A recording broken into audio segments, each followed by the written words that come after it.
യഹോവ പിന്നെ മോശയോട് അരുളി ചെയ്തത്, ഇസ്രായേൽ മക്കളോട് നീ പറയേണ്ടത് എന്തെന്നാൽ, ആരെങ്കിലും യഹോവയ്ക്കൊരു നേർച്ച നിവർത്തിക്കുമ്പോൾ ആൾ നിന്റെ മതിപ്പ് പോലെ യഹോവയ്ക്കുള്ളവൻ ആകേണം.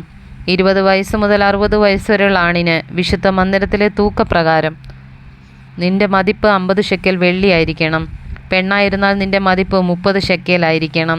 5 വയസ്സ് മുതൽ 20 വയസ്സ് വരെയെങ്കിൽ നിന്റെ മതിപ്പ് ആണിന് 20 ഷെക്കേലും പെണ്ണിന് 10 ഷെക്കേലും ആയിരിക്കണം. 1 മാസം മുതൽ 5 വയസ്സ് വരെ ഉള്ളതായാൽ നിന്റെ മതിപ്പ് ആണിന് 5 ഷെക്കേൽ വെള്ളിയും പെണ്ണിന് 3 ഷെക്കേൽ വെള്ളിയുമായിരിക്കണം. 60 വയസ്സ് മുതൽ മേലോട്ടെങ്കിൽ നിന്റെ മതിപ്പ് ആണിന് 15 ഷെക്കേലും പെണ്ണിന് 10 ഷെക്കേലും ആയിരിക്കണം. നിന്റെ മതിപ്പ് പോലെ കൊടുപ്പാൻ കഴിയാതവണ്ണം ഒരുത്തൻ ദരിദ്രനായിരുന്നാൽ അവനെ പുരോഹിതന് മുമ്പാകെ കൊണ്ടുവന്ന് നിർത്തണം. പുരോഹിതൻ അവനെ മതിക്കണം. നേർത്തവൻ്റെ പ്രാപ്തിക്കൊത്തോണം പുരോഹിതൻ അവനെ മതിക്കണം. അത് യഹോവയ്ക്ക് വഴിപാട് കഴിപ്പാൻ തക്ക മൃഗമാകുന്നെങ്കിൽ ആ വകയിൽ നിന്ന് യഹോവയ്ക്ക് കൊടുക്കുന്നതൊക്കെയും വിശുദ്ധമായിരിക്കണം. തീയതിനു പകരം നല്ലത്, നല്ലതിനു പകരം തീയത് ഇങ്ങനെ മാറ്റുകയോ വ്യത്യാസം വരുത്തുകയോ ചെയ്യരുത്. മൃഗത്തിന് മൃഗത്തെ വെച്ചുമാറുന്നെങ്കിൽ അത് വെച്ചുമാറിയതും വിശുദ്ധമായിരിക്കണം. അത് യഹോവയ്ക്ക് വഴിപാട് കഴിച്ചുകൂടാത്ത അശുദ്ധ മൃഗമാകുന്നെങ്കിൽ ആ മൃഗത്തെ പുരോഹിതൻ്റെ മുമ്പാകെ നിർത്തേണം. അത് നല്ലതോ തീയതോ ആയിരിക്കുന്നതിനൊത്തവണ്ണം പുരോഹിതൻ അതിനെ മതിക്കണം. പുരോഹിതനായ നീ അതിനെ മതിക്കുന്നത് പോലെ തന്നെ ആയിരിക്കണം. അതിനെ വീണ്ടെടുക്കുന്നു എങ്കിൽ നീ മതിച്ച തുകയുടെ 5 കൂട്ടണം. ഒരുത്തൻ തൻ്റെ വീട് യഹോവയ്ക്ക് വിശുദ്ധമായിരിക്കേണ്ടതിന് വിശുദ്ധീകരിച്ചാൽ അത് നല്ലതെങ്കിലും തീയതെങ്കിലും പുരോഹിതൻ അത് മതിക്കണം. പുരോഹിതൻ മതിക്കുന്നത് പോലെ തന്നെ അത് ഇരിക്കണം. തൻ്റെ വീട് വിശുദ്ധീകരിച്ചവൻ അത് വീണ്ടെടുക്കുന്നുണ്ടെങ്കിൽ അവൻ നിന്റെ മതിപ്പുലയുടെ 5 അതിനോട് കൂട്ടണം. എന്നാൽ അത് അവനുള്ളതാകും. ഒരുത്തൻ തൻ്റെ അവകാശ നിലത്തിൽ ഏതാനും യഹോവയ്ക്ക് വിശുദ്ധീകരിച്ചാൽ നിന്റെ മതിപ്പ് അതിൻ്റെ വിത്തുപാടിനൊത്തവണ്ണമായിരിക്കണം. ഒരു ഹോമർ യവം വിതയ്ക്കുന്ന നിലത്തിന് 50 ഷെക്കേൽ വെള്ളി മതിക്കണം.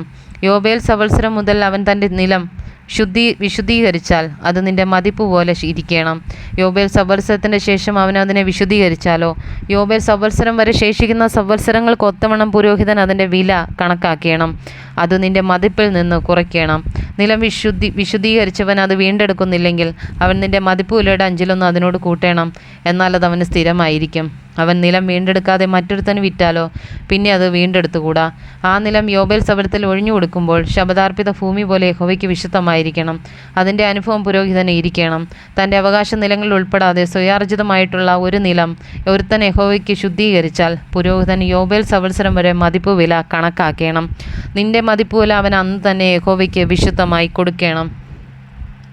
ആ നിലം മുന്നുടമസ്ഥന് യോബേൽ സംവത്സരത്തിൽ തിരികെ ചേരണം. നിന്റെ മതിപ്പൊക്കെയും ഷെക്കേലിന് 20 ഗേര വെച്ച് വിശുദ്ധ മന്ദിരത്തിലെ തൂക്കപ്രകാരം ആയിരിക്കണം. കടിഞ്ഞൂൽ പിറവിയാൽ യഹോവയ്ക്കുള്ളതായ മൃഗത്തെ മാത്രം ആരും വിശുദ്ധീകരിക്കരുത്. മാടായാലും ആടായാലും അത് യഹോവയ്ക്കുള്ളതാകുന്നു.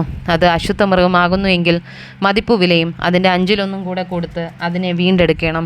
വീണ്ടെടുക്കുന്നില്ലെങ്കിൽ നിന്റെ മതിപ്പ് വിലയ്ക്ക് അതിനെ വിൽക്കണം. എന്നാൽ ഒരുത്തൻ തനിക്കുള്ള ആൾ, മൃഗം, അവകാശ നില മുതലായി യഹോവയ്ക്ക് കൊടുക്കുന്ന യാതൊരു ശബ്ദാർപ്പിതവും വിൽക്കുകയോ വീണ്ടെടുക്കുകയോ ചെയ്തുകൂടാ. ശബ്ദാർപ്പിതമൊക്കെയും യഹോവയ്ക്ക് അതിവിശുദ്ധമാകുന്നു. മനുഷ്യവർഗത്തിൽ നിന്ന് ശബ്ദാർപ്പിതമായി കൊടുക്കുന്ന ആരെയും വീണ്ടെടുക്കാതെ കൊന്നുകളയണം.